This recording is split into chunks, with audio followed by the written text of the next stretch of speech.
Hey guys, this is GFX Dude from Tutcove.com, and I have found myself to be Photoshopless. I had to do a format on my hard drive, and uh, stupid me forgot to back anything up, so I don't have my installer files anymore. So until I end up acquiring a new version of Photoshop by some means, I have been relying on online photo editors, and I thought I would share some of them with you today because they come in really handy. So first up on my list is Picnic. I found this one just through a Google search, and I'm just kind of pretty much show you the basics of the 10 online image editors that I've found. This one's pretty basic. Uh, Auto fix colors, rotate, do whatever you need to do, uh, and it's just a basic image editor. But as I said, it is online, so you can do it straight from your web browser. And you can save whatever images you want to. Go ahead and hit OK. Now we're down to the clock. And Picnic has just been one I'd use to do small edits like rotates, resizing pictures. Then you come over here and save it, do whatever you need to with it. Next up on my list is SplashUp, which I found through Stumble Upon, and I really like SplashUp because it's pretty much Photoshop online. So we'll go ahead and jump right in, and we'll create a new image. That's fine by me. And it's got a lot of tools. It doesn't have a really good pen tool, which I was hoping it did, but it doesn't. But it can do your basic photo editing. You can find an image. You can connect your Facebook to your Flickr, Photo Bucket, whatever you want to. You can upload from your computer, and do basic image editing to it. We can see. We can draw a smiley face, kind of a obtruse smiley face, but you get the picture. You can cry too. Give some tears on here. Oh. Anyways, that's called SplashUp, and it's a really good one. Next up, we have Aviary's image editor. This is also known as Phoenix. If you go to aviary.com, you'll be presented with a lot of different online tools, and Phoenix is the one they use for their image editing. And this is about like SplashUp. It's got your basic tools over here. And this is just one they loaded in. I didn't make this. It popped up when I opened it up. And it's called Unzipped Kitty. I kind of like it actually. But you can do your basic wand tools, lasso. We've even got a polygonal, which I really like. And we can do whatever you need to there. Right click it. Do whatever. Make new layers. It's the layer control on this one is a plus, because it's got really good layer control on it. Not as good as Photoshop at all, but you can do what you need to with it. Next up, we've got, it's called Photoshop Express. If you go to Photoshop.com, which I really thought would be sponsored by Adobe, but it's not, you can go to online tools. As you can see up here, it's blacked out there, and you'll be presented with Photoshop Express. And this has it's kind of some different tools to it. You can do your hue and saturation on it a lot easier. It's got touch-up tools, whatever you need to do. You can clone that over. You can drag that down a little bit. Do whatever you need to do. That's kind of crappy right there, but that feature could come in very handy. So if I clone that to, let's see, we'll clone it to this and see how that doesn't turn out very well. But anyway, y'all get the general idea. Change the saturation of the picture. It gives you previews of it up here, which I really like.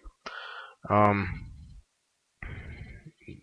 color options on this, as you can see, it's picking out generalized colors like these blues, where now it's changing the saturation of them, or actually hues of them, to different ones or different colors, which can come in handy, especially if you don't have Photoshop and you need to make a sepia picture.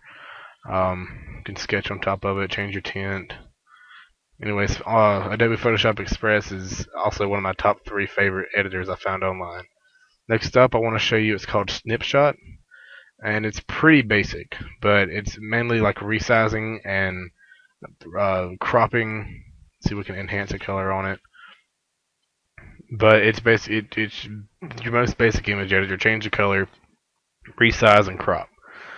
These effects are, yeah, pro only. You can grayscale. It's the only one you can do without paying for this. But grayscale also comes in handy if you're trying to maybe make some kind of Facebook album, do whatever you need to do.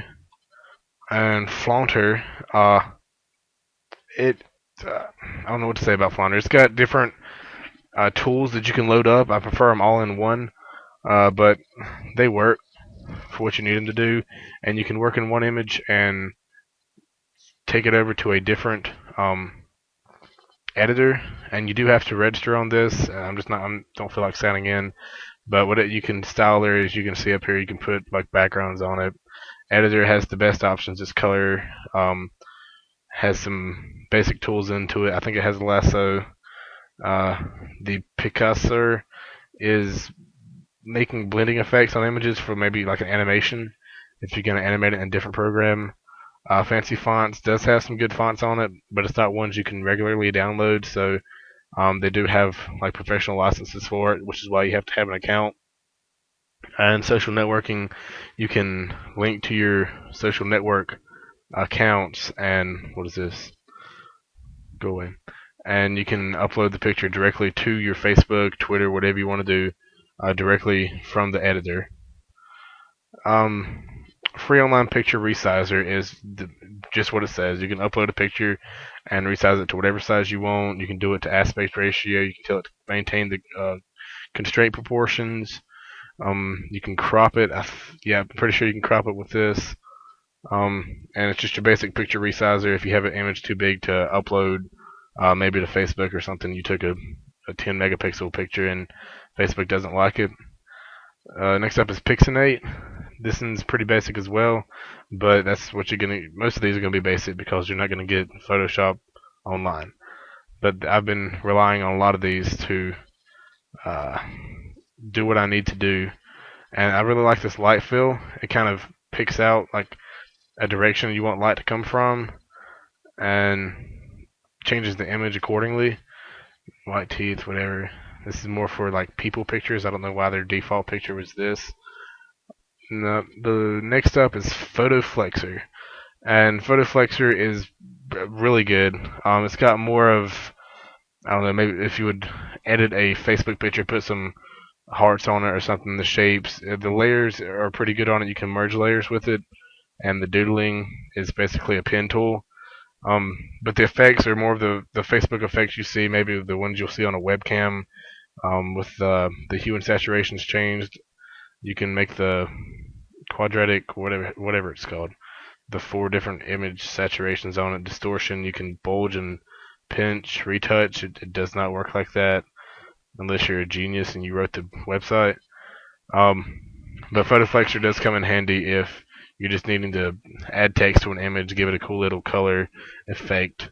And you can also edit a picture directly on your Facebook, and when you're done, it'll update that picture on your Facebook if you connect it. And the last one is Fixer. It's pretty much what it is. It'll fix some photos. It's more of a. I'll just show you. Fixer's not my favorite, but it gets the job done. We'll do this one. Picture me back in the day. Um, and it's another basic editor. It's not as good as Aviary or Photoshop uh, Express. That's what I was looking for. But you can do your text effects, your basic rotates, and all of these just pretty much come back on personal preference of what type of editor you like to work with, which one you feel most comfortable with. As I said, these are alternatives to Photoshop, but they aren't Photoshop. These are online alternatives. Um, and if you're gonna go for a general alternative to Photoshop, I would recommend downloading GIMP. But it's not my favorite. Photoshop has always been my favorite. So apparently, when I reviewed my video, I'd left off 2 that I really meant to show you. So I'm gonna go ahead and show you those now. The first one is Pixlr. I don't know if that's how you pronounce it, but that's how I say it. And Pixlr is one of my top 3, and I don't know how I left it off, but I did. So we'll go ahead and open it up, and we'll create a new image. And this one reminds me very much of Photoshop, mainly because of the layer control and the tools palette. Let me make this go away. Uh, and you can pretty much just come on here and play around with it. It's just got your basic effects. um, and it's about the same as the Photoshop Express. So both those two are my favorite. And the last one I want to show you is called Lunapic, and it's pretty cool because it can do different kinds of animations, as you can see here, like water reflections. What is this? Just changing them, giving them the effects, animated text. But it's also got general image editing tools on it. You can adjust a bunch of different color options on it.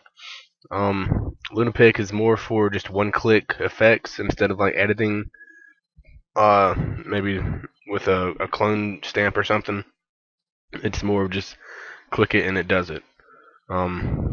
So that's Lunapic, and it's mainly for like Photoshop, not Photoshop, like photo bucket pictures, Facebook pictures, um, anything. If you wanted to have like an old timey effect in a photo album, then Lunapic would be your choice. So this has been GFX Dude from Tutcove.com, bringing you online alternatives to Photoshop, and be sure to check out the site at Tutcove.com.